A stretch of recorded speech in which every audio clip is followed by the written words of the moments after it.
Mount Vesuvius is a symbol of Italy, and especially of the city of Naples. The volcano is also known as the Mountain of Misfortune. There is a good reason for this. A city built on its slopes experienced a similar catastrophe to that which hit the city of Sodom. The name of the city, destroyed on account of its rebellion against God and its perversions, was Pompeii.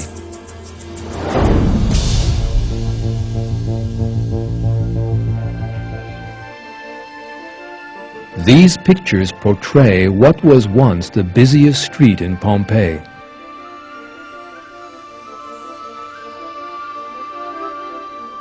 The city was a holiday destination of the high society of the Roman Empire and a symbol of wealth.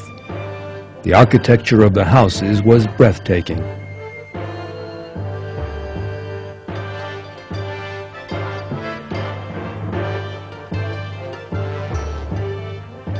The people of Pompeii were very wealthy. Yet, instead of giving thanks to God for that wealth, they turned into a nation of deviants and gave themselves over to debauchery, and the city became a den of iniquity.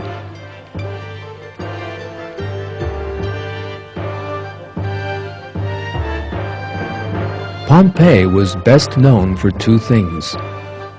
One was the gladiatorial combats organized in the huge arena solely for the amusement of the rich. That savage spectacle had only one rule: to fight to the death.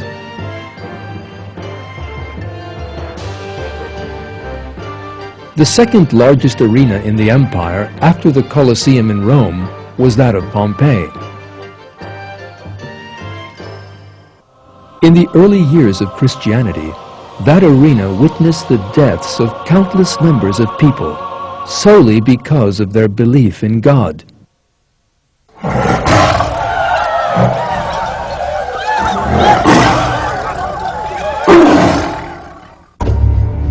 This unbelievable savagery came to be the greatest form of entertainment for the people of Pompeii, whose consciences had withered and died.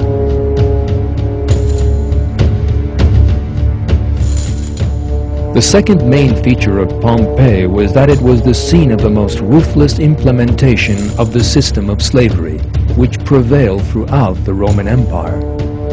For a slave to disobey an order, there could be only one end. They were treated as worthless objects, bought for money.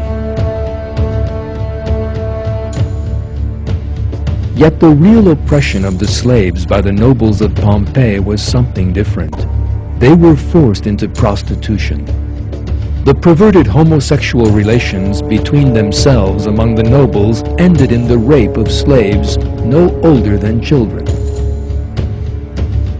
In short, their wealth had made the people of Pompeii degenerate and led them into a morass of perversion and deviancy.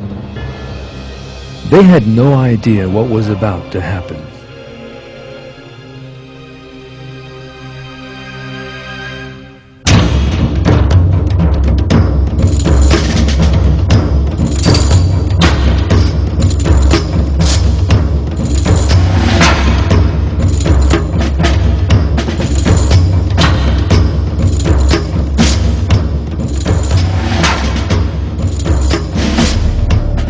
The disaster was so terrible that this huge marble bathtub from one of the baths smashed into the opposite wall with unbelievable force, leaving a huge deep scar. In an instant, the lava from Vesuvius wiped Pompeii off the face of the earth. That disaster remained concealed under the ground for the next 2,000 years.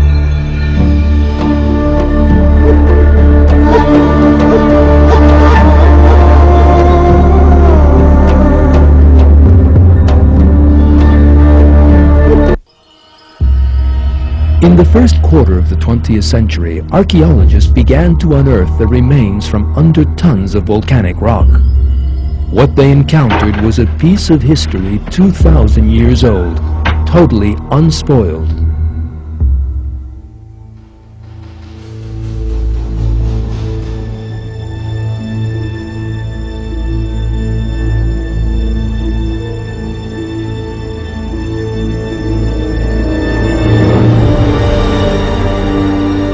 The disaster had struck the people of Pompeii so suddenly that everything stayed just as it had been 2,000 years ago, as if time had stood still.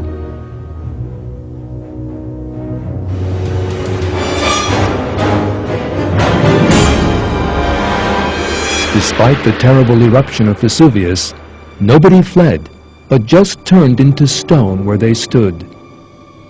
The faces, and even the teeth of some of these bodies remained completely intact. The thing they almost all had in common was their expression of surprise and terror. A family eating together were petrified at that exact moment. Even the food on the table has been preserved. The most extraordinary side of the tragedy is this. How was it that thousands of people waited for death to come and claim them, seeing and hearing nothing? That dimension of the catastrophe shows that the destruction of Pompeii closely resembles the incidents of destruction recounted in the Quran. When such incidents are described in the Quran, it is revealed how people were always struck down in an instant where they stood.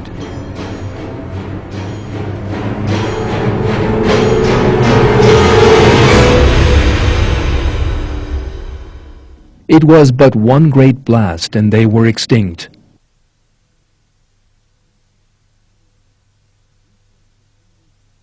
We sent a single blast against them and they were just like a thatcher's reeds.